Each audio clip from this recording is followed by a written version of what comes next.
Right, hello. So, for the very first episode of this new podcast that we are doing here on the Drylam Publishing channel, it is an episode about Marcus Aurelius and delving deeper into meditations.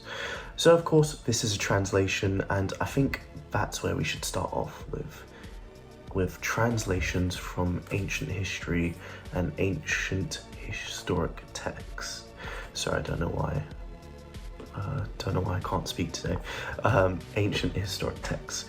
So, this is where it gets really interesting in terms of back in the day, in those times, especially when people were writing about others, they often had to find their own sources. It'd be like, for example, someone writing about a leader back in the 1800s. There's still a massive gap in that time period. And more so when you start to talk about translations with meditations. Meditations is interesting because Marcus Aurelius didn't write it as a book, obviously. He wrote it in a different way. It's a lot of notes. Back in those times, it'd be considered writings or scripts. And all of these translations that we find in one book today, and this is the Penguin Classics version of the Marcus Aurelius' Meditations, all of those scripts were put into one book. So when Marcus Aurelius is writing these writings, it wasn't written as a book that you'd see nowadays that's going to be sold to everyone. It was written as almost writings to himself, a diary per se, and written on, well, it wasn't written on paper, obviously. It was written on more of a rock slant, as some would say, which was more of a more akin to a carving in a sense. Now obviously it's not a stone carving, but it's more akin to that than say pages with paper and pen and pencil, or obviously than computers. But this is where it gets fascinating. In those translations, it's hard to tell specifically what Marcus Aurelius meant. Obviously, the translations are as close as they can be to what Aurelius was thinking of at the time. However, there are thoughts and feelings and ideas that back then was normality and a way of thinking and a way of speaking that are not really thought of now, and not even an idea per se. In the sense, this is where the birth of Stoicism comes from. Now, Aurelius is seen as the person who brought out Stoicism, who brought it to the mainstream per se. Obviously, that's not what he was looking for, but it's just an idea which has come to fruition, and most people would hark back to meditations as the center point for Stoicism. However, Stoicism actually came before that, with the likes of Aristotle, with the likes of Plato. These philosophers from ancient times in Greece and even in the Roman times almost looked up in Stoicism as an ideal of what a person should be, a man should be, a leader should be. They looked at those ideals as normality, as what should be. Of course, for us, in the time we live in, and the generations, the millennia that has come on since the Roman and Greek times, Greco times, a lot of ideologies and a lot of shifts in cultural patterns, and a lot of factors have changed. But back then it was quite simple, it was quite straightforward. These are rules, these are ideals. You follow them, you're a good person, you're a good man, you're seen as, you're seen as something and someone who could take charge and who could take, the Romans forward, for example, in Aurelius's case. What Aurelius does that distinguishes him from others, per se, other Caesars, for sure, is that he's a philosopher. Now, this is something which quite a lot of people know, but yes, Aurelius was seen and has a lot of evidence to be a philosopher and a philosophical leader. Now, that's not to say that Marcus himself didn't do bad things and didn't make bad decisions. I mean, one decision that we'll talk about later on, almost ushering Commodus as the next leader, which turned horrifically wrong for the Roman Empire. But what Aurelius does, which is very interesting, is he almost brings together this idea of spirituality, moral philosophy into a leadership role. And what that means is that he's able to make decisions through that lens.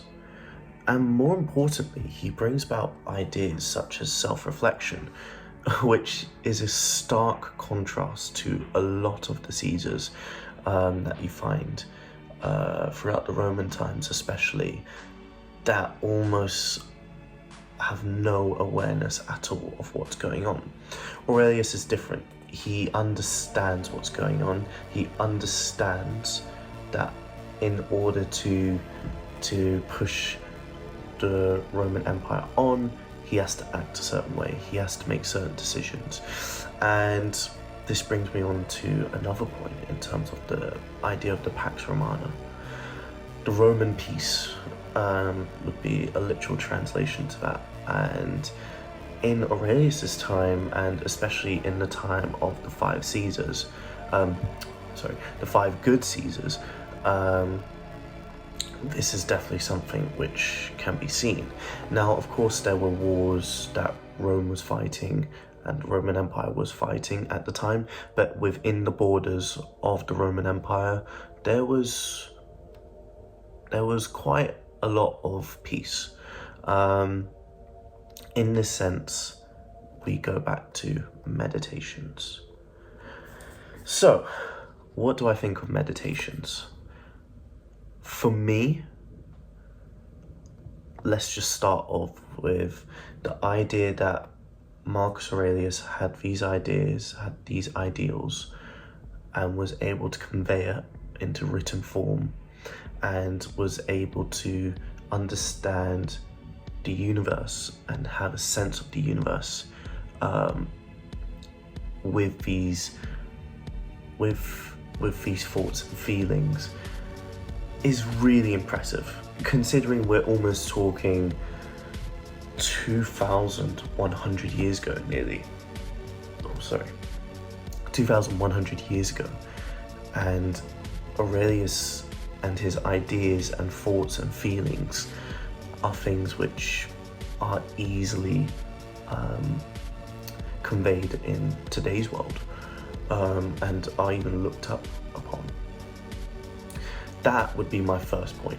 That, for me, is the most fascinating part about meditations. Now, of course, do I have some feelings around the translation itself? Yes. Again, this is just me talking, I don't think it's some of the things that Aurelius is going on in this book. I think the translation may be it may not be what Aurelius was thinking. Now, I don't think there's nothing wrong with that, as long as the point that Aurelius was trying to make isn't a completely different point. And I think that goes for all translations, which is why you've got to be careful with texts which are translated, because again, the ideas that Aurelius had could have been a different idea to what he was actually writing and saying, and the literal translation could be quite different. The one I've got, the Penguin Classics translation, I think it's pretty good in terms of it's pretty simple to understand. Aurelius does a really interesting job of taking mundane, normal activities and applying his feelings and thoughts around it, and especially the Stoicism idea.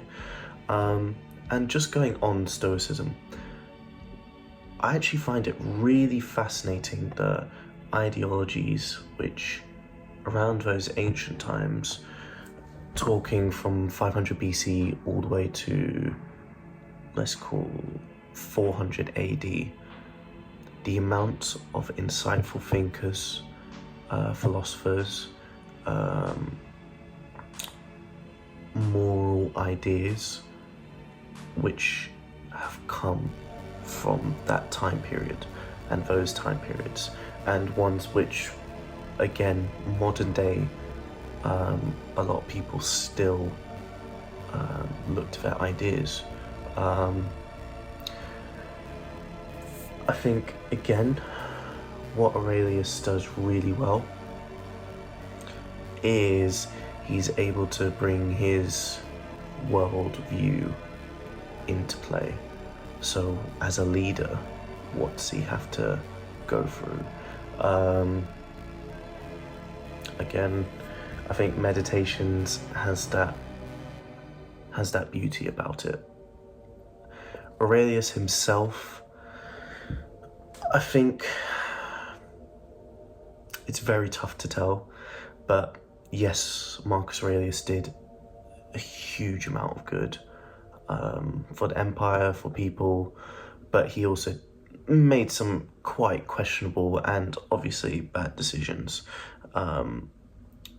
So when you bring that into play, it feels a little bit tougher to read Meditations, but some may say that actually makes Meditations better, that the ideas of Meditations, because it shows that, you know, he's not that he is an imperfect person, and that he's not bringing about this idea of being this perfect leader. You know, some of the wars that he waged cost the empire a huge amount. The wars against the Germanic tribes, whilst trying to keep the borders secure.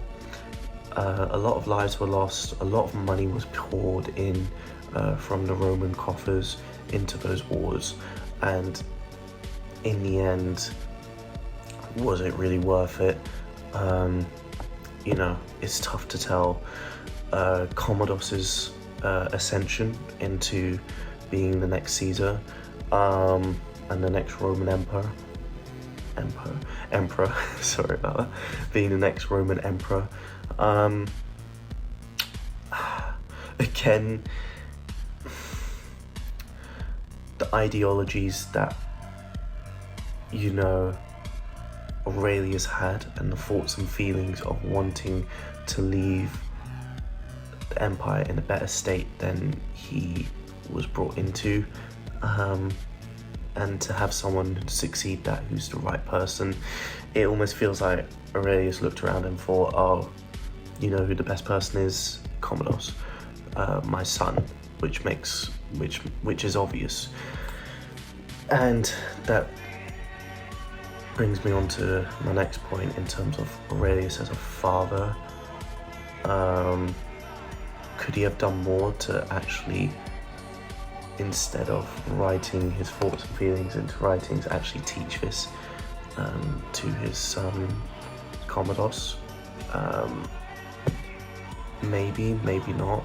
It's so hard to tell. And that leads me on to my final point on Meditations. I think Meditations is a great book as the that for me is the true power of Meditations, and more specifically Marcus Aurelius, the person. I just want to say thank you so much for all the support. Of course, we're trying to grow as a publishing house, as an online bookstore, and hopefully in the future a bookstore in person. But yeah, if you want to follow us on Instagram, LinkedIn, and we also have our online shop, and we also have an eBay store which sells the Drylam published books, and we also sell other books. But yeah, I'd like to say again, thanks so much, and yeah, hopefully you support us, and yeah, we'll have another episode out very soon. Thank you. Bye.